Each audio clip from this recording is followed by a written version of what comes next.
ఎవరికైనా భక్తులకి స్వామి భక్తులకి చేస్తే ఆయన ఎంతో సంతోషపడతాడట. ఆయనకి చేయటం కంటే కూడా మనం స్వామికి సేవ చేసే కంటే కూడా ఆయన భక్తులకి ఎవరైనా కష్టాల్లో ఉండి మనం సహాయం పడితే మన మీద ఎంతో సంతోషపడతాడు. వీళ్ళని చేశాడని. అందుకని వీళ్ళందరూ అనుకుంటారు, దేవతలందరూ పాపం వీళ్ళంతా కష్టాలు పడి పైకి వస్తున్నారు కదా, వీళ్ళకి కొంచెం సేవ కనుక చేస్తే ఆయన సంతోషపడతాడని మనకి వాళ్ళు సేవ చేయడం కోసం మధ్యలో వాళ్ళు కూడా అక్కడక్కడ నడిచెక్కుతున్న వాళ్ళకి కష్ట కనపడటం, లేకపోతే ఇక్కడ మంచినీళ్ళు ఉంటాయని చెప్తారు. మనం వీళ్ళు అనుకుంటుంటే అన్ని లేకపోతే ఏదో రకంగా సేవ చేస్తారు. అలాగా మనం క్యూల్లో వెళ్తున్నప్పుడు కూడా మన ముందు వెనకాల ఉంటారు. ఒక్కొక్కసారి వాళ్ళు ఏదో అరవంలో మాట్లాడతారు, ఏదో తమిళనాడు వచ్చి భక్తి అనుకుంటాం, మీ క్షణంలో మళ్ళీ మాయపోతాడు. ఆ క్యూ ఎటో వెళ్ళిపోతారు, వాళ్ళు కనపడరు కదా మళ్ళీ మనకి ఆ క్షణంలో. ఒక్కొక్కసారి వాళ్ళు ఏంటంటేనమ్మా, ఇప్పుడు మనకి మనం అంటామా నవగ్రహాలు ఏదో గ్రహంతో బాధపడుతున్నామండి, ఇప్పుడు ఈ దశ నడుస్తోంది, మామూలు జ్యోతిష్కంలో చెప్తామే ఈ దశ నడుస్తోంది మనకి, దీంట్లో ఇప్పుడు ఈ గ్రహ బాధ అవుతోంది, ఏదో ఈ గ్రహం సరిగా లేదు నాకు బాధపడుతున్నాను పుట్ట. ఎప్పుడైతే స్వామివారిని దర్శించడానికి మనం వెళుతున్నామో ఆ గ్రహదేవతే మన పక్కన మామూలు లాగా వచ్చి మన ఒక్కసారి అలా అని జస్ట్ అలా స్పర్శ చేసి ఆ బాధ అంతా తీసేస్తుంది, నీకు క్షణంలో పోతుంది. అందుకని మనం చూడు ఒక్కోసారి అనుకుంటాం తిరుపతి వెళ్ళొచ్చారండి, ఒక్కసారి నా కష్టం అంతా పోయిందండి అని ఉంటాం. అది ఆ దేవతలు తీర్చేస్తారు మనకి అనమాట. అసలు ఎన్నో క్షేత్రాల్లోనే జరిగేది. అందుకని మన వాళ్ళంతా ఏం చెప్తారు, ఏదైనా క్షేత్రానికి ఏదో ఇలా వెళ్ళి అలా వచ్చేయటం కాదు, నిద్ర చేయండి అంటారు. చెప్తారా, రాత్రి ఉండండి, ఒకరోజు నిద్ర చేయండి. ఎందుకంటే రాత్రి వేళల్లో దేవతలు వస్తారు. ఆ క్షేత్రంలోకి ఎంతో పవిత్రమైన క్షేత్రాలకి, ఇప్పుడు మనకి యాదగిరిగుట్ట ఉంది, యాదగిరిగుట్టలో ఎంతోమంది అర్చకులు 40-50 సంవత్సరాల క్రితం కూడా చెప్పేవాళ్ళు, నరసింహస్వామి అలా తిరుగుతాడని చెప్పాయన. అలా తిరగటమే కాదు, కొంతమందికి నేను విన్నాను కూడా, ఒకసారి మేము విన్నప్పుడు చెప్తున్నా, ఒకళ్ళు అక్కడ ఉన్న డిప్యూటీ ఒక ఆయన చెప్పాడు కూడా, ఒకళ్ళు వచ్చి లివర్లో వాళ్ళకి పెద్ద ట్యూమర్ ఉంటుంది, పాపం ఎవరో చెప్తారు వెళ్ళి అక్కడ ఉంటే తగ్గుతుంది, మీకు కొంచెం ఉపశమనం కలుగుతుంది ఏదో అని చెప్తే వాళ్ళు 40 రోజులు నిద్ర చేస్తారు. అక్కడ మండలం 40 days ఉంటారు కాటేజ్లోనే. అప్పటికి ఇంకా చిన్న చిన్న రూమ్లు అవి ఉండేవి. వాళ్ళల్లో ఒకరికి పొద్దున్నే లేచేటప్పటికమ్మా, అసలు పొద్దున్న లేచేటప్పటికి ఆ ట్యూమర్ సర్జరీ అయిపోయింది, ఇలా కుట్లుంటాయి, లేచి చూస్తే కుట్లుంటాయి, సర్జరీ అయిపోయింది అంతే. స్వామివారు సర్జరీ చేస్తాడు. అద్భుతం ఇది నిజంగా. అసలు లేచి చూసి ఆశ్చర్యపోతాడు ఆయన చూస్తే, నార్మల్గా ఉంటుంది పొట్ట ఆయనకి. అంత పవర్ ఉంటుంది క్షేత్రాల్లో. నిద్ర చేయమని చెప్పేది దేవతలు అలా ఉంటారు అక్కడ ఆ క్షేత్రాలు. ఇప్పటికీ కూడా పెద్ద పెద్ద క్షేత్రాలు.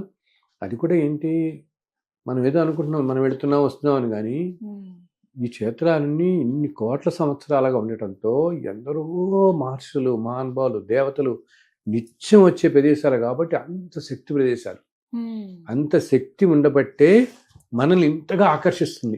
ఇప్పుడు తిరుమల వెళ్తాం మనం, ఎంతో అలసట అనుకుంటాం, మళ్ళీ రాగానే మళ్ళీ ఎప్పుడు వెళదామా అని శక్తి ఉంటుంది కదా, ఆకర్షిస్తారు. ఆ స్వామి ఆకర్షిస్తాడు. ఎందుకంటే ఆ ప్రదేశంలో దేవతలందరూ ఉండటంతో అంత సంతోషంగా. మనకెందుకు తెల్లవారుజాము చూడు, మనం ఇక్కడ లేవడానికి బద్దకిస్తాము, అక్కడ నీకు 2 గంటలకు దర్శనంకి వెళ్ళాలనుకో, లేస్తాం, స్నానం చేసి వెళ్ళిపోతే అసలు ఆ గాలిలోనే నీకు ఎంతో ప్లెజెంట్ ఫీల్ ఉంటుంది. ఎక్కడెక్కడి నుంచో వచ్చి దర్శనం అయిపోయినా కూడా ఒక రోజు అక్కడ నిద్ర చేసుకుని వెళ్తారు, చూస్తాం కదండి బయట. అవును, నడిచెక్కుతున్నప్పుడు కూడా మనకి కొండ నడిచెక్కుతున్నప్పుడు కూడా కొంచెం సంకల్పం కట్టుకుంటూ వెళ్ళిపోగలుగుతాం. ఇక్కడ కొంచెం నడవడానికి బద్దం చేసుకోవాలి వెళ్తాం. ఎందుకు, ఆ కొండ మీద అన్ని ఇందాక నేను చెప్పాను చూడు, ఎన్నో చెట్లు ఉంటాయని. అవన్నీ కూడా ఏంటంటే వాటిల్లో కొన్ని అసలు దేవతా వృక్షాలు ఉంటాయట, మనకి కనపడవు కూడా. వాటి మీద నుంచి వచ్చే గాలి మనం పీలుస్తూ వెళ్తాం, అది ఎనర్జీ ఇస్తుంది. ఆ అనుభూతి అయితే నేను చెందాను గురువు గారు. రీసెంట్ గానే జూన్ లో అలాగా శ్రీవారి మెట్లు ఎక్కాము.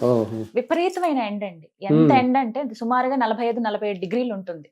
అసలు కనీసం మాకు ఒక 10 మెట్లు ఎక్కిన ఇంకా చెమటలు కారిపోతున్నాయి. అమ్మో, అందులోనూ అంటే అలిపిరితో పోల్చుకుంటే కొంచెం తక్కువే మెట్లు, నిటారుగా ఉంటాయి. అది కొంచెం భయం వేసింది. ఎలాగా అనుకున్నాం, నేను మామూలుగా నడవడానికి చాలా ఇబ్బంది కాలు నొప్పితోటి. అసలు ఎలా వెళ్ళామో కూడా. అంతటి ఎండ. మేము ఒక 1500 మెట్లు ఎక్కగానే చల్లటి గాలి, వర్షం. అసలు ఎవరైనా ఊహిస్తారా? స్వామి ఎంత కళ్ళముంట నీళ్ళు వచ్చినాయి నాకైతే. అప్పుడు అది ఇప్పటికీ చేసేస్తాడు ఆయన. మన సంకల్పం గట్టిగా ఉంటే నేను అందరూ చెప్తాను, ఇలా అమ్మో ఎక్కలేమేమో అని అంటే నేను అంటాను, మీరు గట్టిగా సంకల్పం చేసి కాలు పెట్టండి, మొదటి కాలు మీరు పెడితే మీరు చేపించుకుని లాగేస్తాడు పైకి, ఆయనే పైకి లాగేస్తాడు, తీసుకెళ్తారు అంతే, పట్టుకుని తీసుకెళ్ళిపోతాడు, చక్కగా అన్ని చేస్తాడని చెప్పి అందులో చెప్పానుగా అందరూ దేవతలు. సో ఆ వాయుదేవుడు, వరుణ దేవుడు వాళ్ళంతా కూడా సహాయపడతారు వీళ్ళకి. అయ్యో పాపం ఈ ఎక్కే భక్తుల్లో ఎవరో గట్టి సంకల్పంతో మహానుభావుడు ఉంటే చక్కగా వర్షం కురిపిస్తారు, చల్లటి గాలి వస్తుంది, చక్కగా వెళ్ళిపోతాం. జీవితంలో మర్చిపోలేను ఆ రోజు చేసుకున్న దర్శనం కూడా సర్వదర్శనం. క్యూ లైన్ లో నిలబడి మా భర్త, నా పిల్లోడు, 4 ఏళ్ల పిల్లోడు, మా టీము అందరం కలిసి సర్వదర్శనానికే వెళ్ళామండి. తర్వాత రోజు అయింది కానీ చాలా చక్కగా దర్శనం చేసుకోగలిగాం. అసలు మనం అనుకుంటాం కానీ నేను చెప్తుంటాను, ఈ బ్రేక్ దర్శనం ఇది 1-2 గంటలు వెళ్తాం కానీ సర్వదర్శనంలో వచ్చేవాళ్ళమా ఆ 8 గంటలు ఆ స్వామిని అలా స్మరిస్తూనే ఉంటారు. నీకు అదే వినపడుతుంటుంది, ముందు వెనకాల గోవిందా గోవిందా అంటే వినపడుతుంటుంది, గోవిందా అంటూ ఆ దర్శనానికి వెళ్ళిపోతాం. ఎంత ఓపికగా కూర్చుంటారు అసలు. ఇంకోటి నేను మన వాళ్ళందరికీ నేను చెప్తుంటాను, ఇన్ని కోట్ల జన్మల నుంచి మనం వస్తున్నాం కదా, ఒక 100 సంవత్సరాలు మనం అంటే మన చిన్నప్పుడు మన పేరెంట్స్ పాపం ఒకసారి కూడా చూడలేదు, ఎఫోర్డబిలిటీ అని అంటుంటాం కదా. సో ఇంత ముందు సంవత్సరాల్లో కూడా, ఇంత ముందు జన్మల్లో మనం ఎక్కడ పుట్టామో ఎలా ఉన్నామో మనకు తెలియదు. వచ్చే జన్మల్లో మళ్ళీ మనం ఇదే కుటుంబంలో పుడతామో లేదు కదా. మనం చేసుకున్న పాప పుణ్యాలు మన కర్మలు తీరడానికి మనం అమెరికాలో పుట్టొచ్చు, రష్యాలో పుట్టొచ్చు, ఆఫ్రికాలో పుట్టొచ్చు, ఏ దేశంలో ఏ జాతుల్లో ఎవరిళ్లలో ఎలా పుడతామో మనకు తెలియదు. సో ఇప్పుడు మనం ఇంత దగ్గరగా ఉన్నాం కదా, ఎలాగైనా ప్రయత్నించి ఒకసారి ఆ స్వామిని దర్శించుకోండి అని చెప్తాడు అందరికి. నేను మళ్ళీ ఇంకో జన్మలో చూస్తామో లేదో అనుకుంటున్నాము, ఏ జన్మలో మళ్ళీ చూస్తాం అసలు. అందుకనే ఒక్కసారి మనకి చూడు, తిరుమల దర్శనానికి వెళ్ళినప్పుడు మనకి ఆ స్వామి దగ్గరికి వెళ్తుంటే అనుకోకుండా కళ్ళం నీళ్ళు వచ్చేస్తాయి, ఆనందం చూసి పరవశం అయిపోతాం. ఎందుకంటే ఏమో మన సోల్కి తెలుసు ఏంటి, బహుశా కింద 50 జన్మల్లో మనం ఇక్కడ రాలేదేమో, అంతే కదా. ఇంతకుముందు 50 జన్మలు మనం ఏ ఉత్తరప్రదేశ్లోనే పుట్టి ఉండొచ్చు, లేకపోతే ఏ రష్యా, ఏ ఆఫ్ఘనిస్తానో ఎక్కడో పుట్టామనుకో, మనం ఏదో దేశాల్లో ఉంటే అసలు ఆయన దగ్గరికి వచ్చి ఉన్నాం కదా మనం. సో ఈ ఆత్మకి లోపల ఉన్న సోల్కి ఇవంతా తెలుస్తుంది. సో అక్కడికి రాగానే ఇంకా ఆనందం పట్టలేక వాడికి కణమిళ్ళు వచ్చేస్తాయి ఆ సోల్కి. తనివి తీరదు, ఎన్నిసార్లు చూసినా చూడాలనిపిస్తుంది. అమ్మో అంటే ఏంటి, సోల్కి తెలుసు, అమ్మో 50-60 జన్మలైంది, ఇప్పుడో 6-8 సంవత్సరాలు అయింది, మళ్ళీ వచ్చాను స్వామిని దర్శించడానికని. అందుకు నేను చెప్తా వీళ్ళకి, ఆయన మీరు కాలంతో పాటు ఎన్నో మార్పులు వస్తాయి.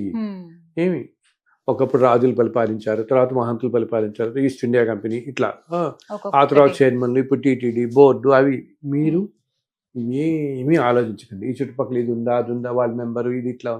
మనకు కావాల్సిన లోపల ఉన్న ఆ స్వామి వారు, స్వామి ఒక్కరే, ఆయన కోసమే మనం వస్తున్నాము. కొండ మీద కాలు, అసలు పురాణాల్లో చెప్తారనమాట, ఏంటి తిరుమల కొండ మీద కాలు పెట్టడానికే కొన్ని కోట్ల జన్మల్లో చేసుకున్న పుణ్యం ఉంటే కానీ అడుగు పెట్టలేరు అంటారు. మనము ఇప్పుడు చూస్తుంటాం, ఏంటి అన్ని ఉండి కూడా తిరిగి వెళ్ళాలండి, ఇంకా వెళ్ళలేకపోతున్నాం అండి. చాలా మంది అంటే ఇవి ఎందుకు అనిపిస్తుంది, ఎందుకు ఇట్లాంటి ఆటంకం వస్తుంది, ఎందుకంటే ఆటంకంగానే భావిస్తారు. అదే ముడుపులు కడతాము ఎన్నో రకాలుగా, వెళ్దాం ఈ సంవత్సరం ఎట్టి పరిస్థితుల్లో వెళ్దాం అని చెప్పి నెల ఇంత డబ్బులు చేసుకుని ఉంటారు. అసలు ఆ ప్రయత్నం ఆ సంవత్సరం కాస్త 10 ఏళ్ళు అయిపోతుంది, కొంతమందికి 15 ఏళ్ళు అయిపోతుంది. ఇప్పటి వరకు మా వంశంలో వెళ్ళిన వాళ్ళు లేరండి, వెళ్దాం అనుకుంటున్నాం కానీ కుదరట్లేదు, ఎందుకు స్వామి మమ్మల్ని అనుగ్రహించట్లేదండి, మేమేం పాపం చేసుకున్నామో అనే వాళ్ళు ఉంటారు. గురువు గారు, ఎందుకు ఇలా జరుగుతుంది అసలు? అంటే చెప్తున్నాను కదమ్మా, ఎన్నెన్నో జన్మల్లో చేసిన కర్మ, ఆ కర్మతో ఆ కష్టాలు వాళ్ళు పడటంతో అది రానివ్వట్లేదు ఆయన దగ్గరికి అనమాట. మనం వాటి అన్నిటినీ అధిగమించి చాలా గట్టిగా ఉంటే ఈ జన్మలో కదా వచ్చే జన్మలో వెళ్ళగలుగుతాం, తప్పకుండా వెళ్ళగలుగుతాం. ఆయన తప్పకుండా దగ్గర తీసుకుంటాడు.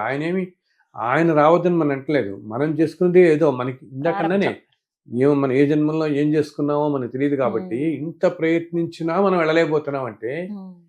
కానీ ఇంకోటి మనం ఏం గ్రహించాలంటే, నేను వాళ్ళందరికీ ఒకటి చెప్తాను, సరే మీరు వెళ్ళలేకపోతున్నారు, ఏదో జన్మల్లో మనం ఏదో చేసుకున్నాం కాబట్టి ఆ అదృష్టం మనకి ఆయన ఇవ్వట్లేదు దగ్గరికి వచ్చి దర్శించుకోవడానికి. కానీ ఆయన లేని ప్రదేశం ఎక్కడ ఉంది దృష్టిలో, ఆయన ఇక్కడ కూడా ఉన్నాడు. ఇప్పుడు మనం అంతా వింటూనే ఉంటాడు, ఆయన వీళ్ళు ఏం చెప్పుకుంటున్నారు వింటూ ఉంటాడు కదా, మన ద్వారా పలికిస్తాడు, మన ద్వారా అన్ని వింటాడు.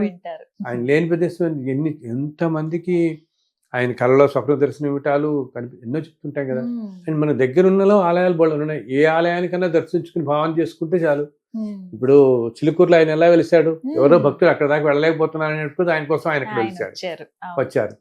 అలా నేను అంతటి కరుణామయుడు కాబట్టి ఆయన్ని మనం ఎక్కడి నుంచి కొలిచినా, అసలు ఏ నామంతో పిలిచిన ఆయన గోవిందా అని ఒక్కసారి పిలిస్తే పలుకుతాడు. ఆయన కోసం చెప్తున్నానే, నువ్వు ఏ పెద్దగా సంస్కృతంలో పెద్ద అన్ని చదవ కూడా అవసరం లేదు. ధర్మంగా నాయన నువ్వు ఉన్నావు, నువ్వు చూసుకుంటావు, ఇందా చెప్పాను, అలా అనుకుంటే చాలు.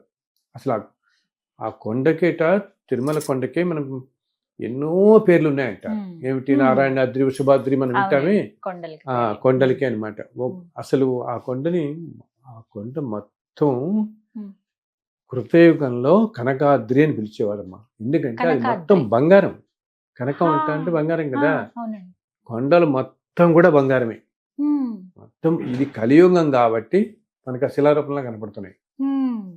అసలు యాక్చువల్గా అది మొత్తం బంగారంగా ఉంటుంది. అందుని కనకాద్రి అని పిలిచేవారు.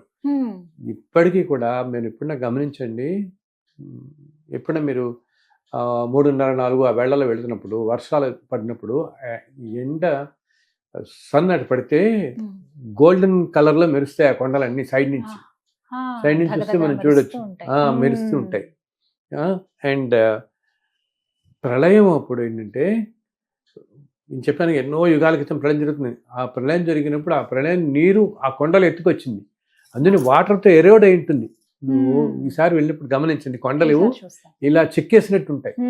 సైడ్ నుంచి అంతా కూడా వాటర్ ఆ లెవెల్కి వచ్చింది అనమాట. అక్కడ ఇప్పుడు 1,000 సంవత్సరాల క్రితం జరిగిన సంగతి ఇది జరిగిందని సైంటిఫిక్ గా కూడా వాళ్ళు అక్కడ శిలాతోరణం అని ఉంటుంది, అక్కడ ఒక బోర్డు కూడా పెట్టారు. న్యాచురల్ ఎరోజన్ అయింది 2 సంవత్సరాల క్రితం అక్కడ దాకా. ఏంటంటే ఎప్పటి నుంచో కొన్ని కోటి సంవత్సరాల నుంచి ఉన్నవారనమాట ఆయన. కానీ ఒకటి పిక్చర్ లాగా ఇలా చూపిస్తారు, స్వామి స్వయంగా ఇలా పడుకుని ఉన్నట్లుగా ఆ కొండ ఆకారం ఎన్నో ఒక సైడ్ నుంచి చూస్తే స్వామి ముఖం అంతా అలా కనిపిస్తుంటుంది, పడుకున్నట్టు కనిపిస్తుంది. అలాగే దిగుతున్న దారిలో మనం కొండలన్నీ కూడా గరుత్మంతుడు ఇలా ముందుకు వచ్చినట్టు, గరుత్మంతుడి రూపం కనిపిస్తుంది కదా వెనకాల చివరి భాగంలో ఆయన ఉన్నట్టు. అలా ఏంటంటే నిన్న చెప్పానే కనకాద్రి అది సాక్షాత్. అండ్ ఇంకా విశేషం ఏంటంటే ఆ కొండల్లో అంతర్వాహిని, ఇప్పుడు మనం వెళుతుంటే ఎన్నో చోట్ల నుంచి నీళ్ళు ఇలా కారుతూ ఉంటాయి. ఆ కొండల్లో అంతర్వాహినిగా విరజ నది ప్రవహిస్తూ ఉంటుంది. విరజ అంటే వైకుంఠంలో ఉండే నది. వైకుంఠంలో విరజా నది ప్రవహిస్తుంటుంది. ఆ విరజా నది సాక్షాత్తు ఆయన ఉన్నారు కాబట్టి ఆయన పాదాల కింద ప్రవహిస్తుంటుంది.